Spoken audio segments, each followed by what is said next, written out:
Hi friends, ಇವತ್ತು ನಾವು ಕೊಟ್ಟೂರೇಶ್ವರ ರಥೋತ್ಸವಕ್ಕೆ ಪಾದಯಾತ್ರೆಯನ್ನು ಶುರು ಮಾಡಿದ್ದೀವಿ. ಇಲ್ಲಿ ನಮ್ಮ ತಮ್ಮರೆಲ್ಲ ರಗ್ಗು ಬೆಸಿಟ್ಟು ಎಲ್ಲ ಕವರಾಗಿ ಈಗ ಶುರು ಮಾಡಿದ್ದಾರೆ. ಬೆಳಗ್ಗೆ ಚಳಿ ಅಂತಂದೇಳಿ ರಗ್ಗು ಹೊಚ್ಕೊಂಡು ಹೋಗ್ತಾ ಇದ್ದಾರೆ.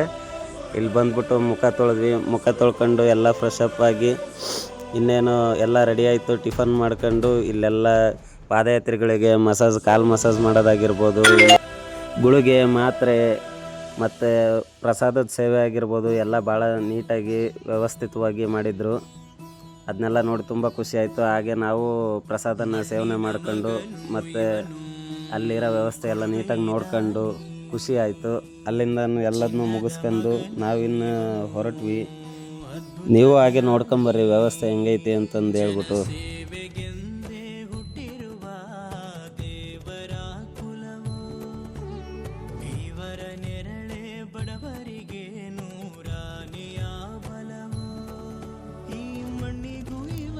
ನೋಡಿದ್ರಲ್ಲ ಫ್ರೆಂಡ್ಸ್, ಹೇಗಿತ್ತು ವ್ಯವಸ್ಥೆ ಅಂತ ಅಂದ್ಬಿಟ್ಟು ನಮಗಂತೂ ತುಂಬ ಖುಷಿ ಆಯಿತು. ನೋಡಿ ನಿಮಗೂ ತುಂಬ ಖುಷಿ ಆಗುತ್ತೆ ಅಂತ ಅನಿಸುತ್ತೆ. ಹಂಗೆ ಒಂದೆರಡು ಪಿಕ್ ತಗೊಂಡು ಅಲ್ಲಿಂದ ನಾವು ಶುರು ಮಾಡಿದ್ದು ಹೊರಟ್ವಿ. ಇನ್ನೇನು ಕೊಟ್ಟೂರು 8 ಕಿಲೋಮೀಟ್ರು ಅಂತಂದ ತಕ್ಷಣ ತುಂಬ ಖುಷಿ ಆಯಿತು. ಇಷ್ಟು ದೂರನೇ ನಡ್ಕೊಂಬಂದ್ವಲ್ಲ ಅಂತಂದು ಹೇಳ್ಬಿಟ್ಟು. ಇನ್ನು ಮುಂದೆ ಇನ್ನೂ ಚೆನ್ನಾಗಿ ಎಕ್ಸ್ಪೀರಿಯೆನ್ಸ್ ಆಗಲಿ, ನೋಡ್ತಾ ಹೋಗೋಣ ಏನೇನಾಗುತ್ತೆ ಅಂತಂದ್ಬಿಟ್ಟು. ನಮ್ಮ ತಮ್ಮಗೆ ನೋಡಿದರೆ ಫುಲ್ಲು ಕಾಲು ನೋವು ಅಂತಂದು ಹೇಳ್ಬಿಟ್ಟು ನಿಧಾನಕ್ಕೆ ನಡ್ಕೊಂಬರ್ತಾ ಇದ್ದ. ಅದನ್ನ ನೋಡ್ಕೊಂತ ಹಂಗೆ ಒಂದು ವಿಡಿಯೋ ಮಾಡ್ಕೊತ ಬಂದ್ವಿ. ಆಲೇ ಕೊಟ್ಟೂರು ತಲುಪೇ ಬಿಟ್ವಿ. ಕೊಟ್ಟೂರು ತಲುಪಿದ ತಕ್ಷಣ ಇನ್ನೂ ಖುಷಿ. ನಮ್ಮ ತಮ್ಮರು ಈ ವರ್ಷವೇ ಬಂದಿದ್ದು, ಅದಂತೂ ತುಂಬ ಖುಷಿಯಾಗಿತ್ತು. ಅವರಿಗಂತೂ ನೋಡಿದ ತಕ್ಷಣ ಕೊಟ್ಟೂರು ತಲುಪಿಬಿಟ್ವಲ್ಲಪ್ಪ ಅಂತಂದರು. ಹಂಗೆ ದೇವಸ್ಥಾನದ ಹತ್ರ ಬಂದು ನೋಡಿದರೆ ಜನಸಾಗರ. ಆ ಜನನ ದಾಟಿ ಹೆಂಗಪ್ಪ ಹಣ್ಣುಕಾಯಿ ಮಾಡಿಸೋದು ಅಂತಂದೇಳಿ ನನಗಂತೂ ಚಿಂತೆ ಬಂದುಬಿಡ್ತು. ಏನಾದರೂ ಮಾಡ್ಬೇಕಲ್ಲ ಅಂತಂದು ಹೇಳ್ಬಿಟ್ಟು ಯೋಚನೆ ಮಾಡ್ಕೊಂತ ನಿಂತ್ಕೊಂಡಿದ್ದೆ. ಹಂಗೆ ನೋಡೋಣ ಅಂದ್ಬಿಟ್ಟು ಮುಂದೆ ಹೋಗಿ ನೋಡೋಣ ಏನಾಗುತ್ತೆ ಅಂತಂದು ಹೇಳ್ಬಿಟ್ಟು ಮುಂದೆ ಹೋಗೋಕ್ಕಂತಂದೇಳಿ ಹೊರಟೆ.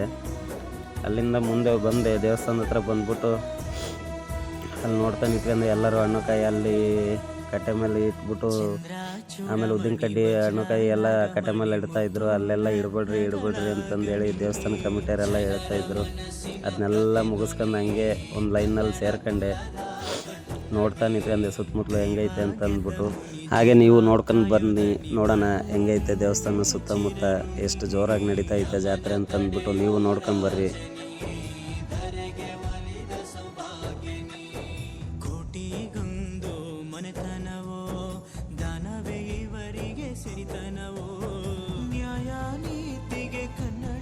ಇಲ್ಲೇ ನೋಡಿ ಗೈಸ್, ಹಣ್ಣುಕಾಯಿ ಎಲ್ಲ ಇಡಬೇಡ್ರಿ ಅಂತಂದರೆ ಇಲ್ಲೇ ಇಡ್ತಾಯಿದ್ರು ಜನಗಳೆಲ್ಲ. ಪೊಲೀಸ್ನವರು ಅವರು ಎಲ್ಲ ಬೈದಾಡ್ತಾಯಿದ್ರು. ಅದೇ ಗ್ಯಾಪಲ್ಲಿ ನಾವು ಒಂದು ಲೈನಲ್ಲಿ ಸೇರ್ಕೊಂಡು ಇನ್ನೇನು ದೇವಸ್ಥಾನದೊಳಗೆ ಪ್ರವೇಶ ಕೊಟ್ಟೇ ಬಿಟ್ವಿ. ಅಲ್ಲಿ ನೋಡ್ತಾ ಹೋದ್ರೆ ಸ್ವಾಮಿ ನೋಡ್ದಂಗೆ ನಮ್ಮ ಸುಸ್ತೆಲ್ಲ ಕಡಿಮೆ ಆಗ್ತಾ ಬಂತು. ದರ್ಶನ ಇನ್ನೇನು ಸಿಕ್ತಲ್ಲಪ್ಪ ಅಂತಂದು ಹೇಳ್ಬಿಟ್ಟು ತುಂಬ ಖುಷಿಯಾಗಿ ಒಳಗೆ ಹೋಗ್ತಾ ನೋಡ್ತಾ ಇದ್ವಿ. ಅಲ್ಲೆಲ್ಲ ನೋಡಿದ್ರೆ ವಾಚ್ಮನ್ಗಳೆಲ್ಲ ಇಲ್ಲೆಲ್ಲ ಮೊಬೈಲ್ ನೋಡ್ಬೇಡ್ರಪ್ಪ, ಮುಂದಕ್ಕೆ ಹೋಗ್ರಿ ಅಂತೇಳಿ ಬೈದಾಡ್ತಾಯಿದ್ರು. ಮೊಬೈಲೆಲ್ಲ ಯಾರು ಓಪನ್ ಮಾಡಿಬಿಡ್ರಿ, ಕಸ್ಕೊಂಡಿಟ್ಕೊಂತೀವಿ ಅಂತ ಎಲ್ಲ ಎದುರಿಸ್ತಾಯಿದ್ರು. ಅದನ್ನೆಲ್ಲ ನೋಡ್ಕೊಂಡು ಮುಂದೆ ಫೇಸ್ ಮಾಡ್ಕೊತ ಮುಂದೆ ಹೊರಡ್ತಾ ಹೋದ್ವಿ. ಇನ್ನೇನು ಸ್ವಾಮಿ ದರ್ಶನ ಆಯಿತು. ನೀವು ದರ್ಶನ ಮಾಡ್ಕೊಳ್ರಿ.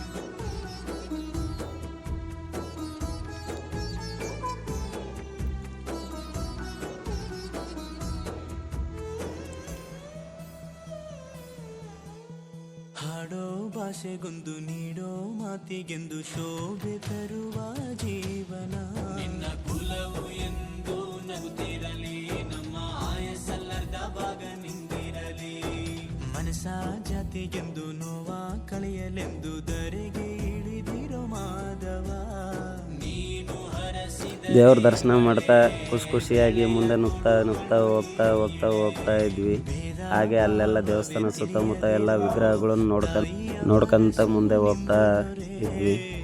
ಇನ್ನೇನು ನನ್ನ ಸರ್ತಿ ಬಂದೇ ಬಿಡ್ತು. ಹಣ್ಣುಕಾಯಿ ಕೊಡೋಣ ಅಂತಂದೇಳಿ ರೆಡಿಯಾಗಿ ನಾನು ಹೆಂಗಿದ್ದೀನಿ ಅಂತಂದು ಒಂದು ಸ್ವಲ್ಪ ನೋಡ್ಕೊಂಡು ಮುಂದೆ ಹೋಗಿ ಹಣ್ಣುಕಾಯಿ ಕೊಟ್ಕೊಂಡು ಮುಂದಕ್ಕೆ ಬಂದು ಎಕ್ಸಿಟ್ ಗೇಟಿಂದ ಅಲ್ಲೆಲ್ಲ ಪೊಲೀಸರೆಲ್ಲ ನೋಡಿದೆ. ಆಮೇಲೆ ಇಲ್ಲೆಲ್ಲ ವ್ಯವಸ್ಥೆಗಳು ಹೆಂಗೆ ಇದಾವೆ ಅಂತಂದೇಳಿ ನೋಡ್ಕೊಂಡೆ. ನಾನು ಇಲ್ಲೆಲ್ಲ ನೋಡೇ ಇರಲಿಲ್ಲ ಸ್ನೇಹಿತರೆ. ಇಲ್ಲೆಲ್ಲ ನೋಡ್ಕೊಂಡು ತುಂಬ ಖುಷಿ ಆಯಿತು. ಇನ್ನೂ ಚೆನ್ನಾಗೈತಲ್ಲಪ್ಪ ವ್ಯವಸ್ಥೆ ಅಂತ ಅಂದ್ಕೊಂಬಿಟ್ಟು ನೋಡಿದೆ. ಖುಷಿ ಆಯಿತು. ಭಾಳ ಜನ ಕುಂತಿದ್ರು. ಎಲ್ಲರೂ ಖುಷಿಯಿಂದ ಕುತ್ಕೊಂಡಿದ್ರು ಸ್ವಾಮಿ ದರ್ಶನ ಪಡೆದು. ಇದನ್ನೆಲ್ಲ ನೋಡ್ಕೊಂಡು ಹೊರಗೆ ಬಂದೆ. ಇನ್ನು ಇಲ್ಲಿ ಬಂದು ನಮ್ಮ ತಮ್ಮರು ನೋಡ್ಕಾಡ್ತಾ ಇದ್ದೆ. ಎಲ್ಲಪ್ಪ ಕುಂತವ್ರೆ. ಅವ್ರು ನೋಡಿದರೆ ಸಾಲು ಭಾಳ ದೊಡ್ಡದಾಗೈತೆ, ನೀನು ಒಬ್ಬನೇ ಹೋಗಿ ಹಣ್ಣುಕಾಯಿ ಮಾಡಿಸ್ಕೊಂಬ ಅಂತ ಅಂದ್ಬಿಟ್ಟು ನೆಮ್ಮದಿಯಾಗಿ ಕೂತ್ಕೊಂಡಿದ್ರು. ಅವ್ರನ್ನೆಲ್ಲ ಹುಡುಕ್ತಾ ಮುಂದೆ ಬಂದೆ. ಮುಂದೆ ಬಂದು ಆರ್ಚ್ ಹತ್ರ ನೋಡಿದೆ, ಅದನ್ನೂ ನೋಡ್ಕೊಂಡು ಖುಷಿ ಆಯಿತು. ಬಂದ್ವಲ್ಲಪ್ಪ ಕೊನೆಗೂ ಹಣ್ಣು ಕಾಯಿ ಮಾಡಿಸ್ಕೊಂಡು ನಮ್ಮ ಭಕ್ತಿ ಮುಡ್ತು ಸ್ವಾಮಿಗೆ ಅಂತ ಯೋಚನೆ ಮಾಡ್ಕೊಂತ ನಮ್ಮ ತಮ್ಮರನ್ನ ನೋಡ್ಬಿಟ್ಟು ಎಲ್ಲಿದ್ದಾರಪ್ಪ ಇವರೆಲ್ಲ ಅಂತಂದೇಳಿ ಹುಡ್ಕಕ್ಕೆ ಶುರು ಮಾಡಿದೆ. ಅವ್ರು ನೋಡಿದ್ರೆ ನಾನು ಹಿಂದೆ ಕುತ್ಕೊಂಡು ಹೆಂಗೆ ಹುಡುಕ್ತಾವ್ ನೋಡು ಅಂತಂದೇಳಿ ಯೋಚನೆ ಮಾಡ್ಕೊತ ಕೂತ್ಕೊಂಡಿದ್ರು.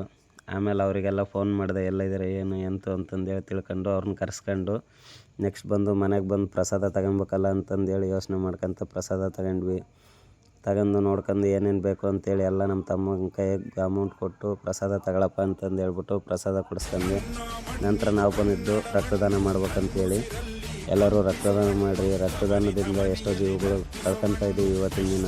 ಎಲ್ಲ ರಕ್ತದಾನ ಮಾಡಿರಿ ಅಂಥೇಳಿ ಈ ವಿಡಿಯೋ ಮುಖಾಂತರ ಕೇಳ್ಕೊತಾ ಇದ್ದೀನಿ. ರಕ್ತದಾನ ಮಾಡಿ ನಿಮ್ಮ ಕೈಲಾದಷ್ಟು ಜೀವಗಳನ್ನು ನೀವು ಉಳಿಸ್ರಿ. ನಾವು ಪ್ರತಿ ಸಲ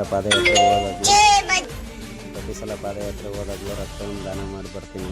ಅದೇ ರೀತಿ ನೀವು ಎಲ್ಲರೂ ರಕ್ತದಾನ ಮಾಡಿರಿ, ಜೀವಗಳನ್ನು ಉಳಿಸ್ರಿ ಅಂತಂದೇಳಿ ಈ ವಿಡಿಯೋ ಮೂಲಕ ಕೇಳ್ಕೊತೀನಿ.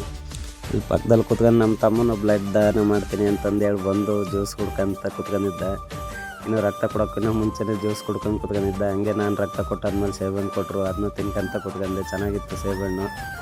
ತಿನ್ಕೊಂತ ಕುತ್ಕೊಂಡು ತಿಂದು ಆಮೇಲೆ ನಮ್ಮ ತಮ್ಮನ ಬ್ಲಡ್ ಕೊಟ್ಟು ಆದ್ಮೇಲೆ ಸುಧಾರಿಸ್ಕೊಳ್ಳೋ ಅಂತಂದು ಹೇಳ್ಬಿಟ್ಟಿದ್ರು. ವಿಡಿಯೋ ಮಾಡೋದು ನೋಡ್ಬಿಟ್ಟು ಗುರಾಯಿಸ್ಕೊಂಡು ನೋಡ್ತಿದ್ದ.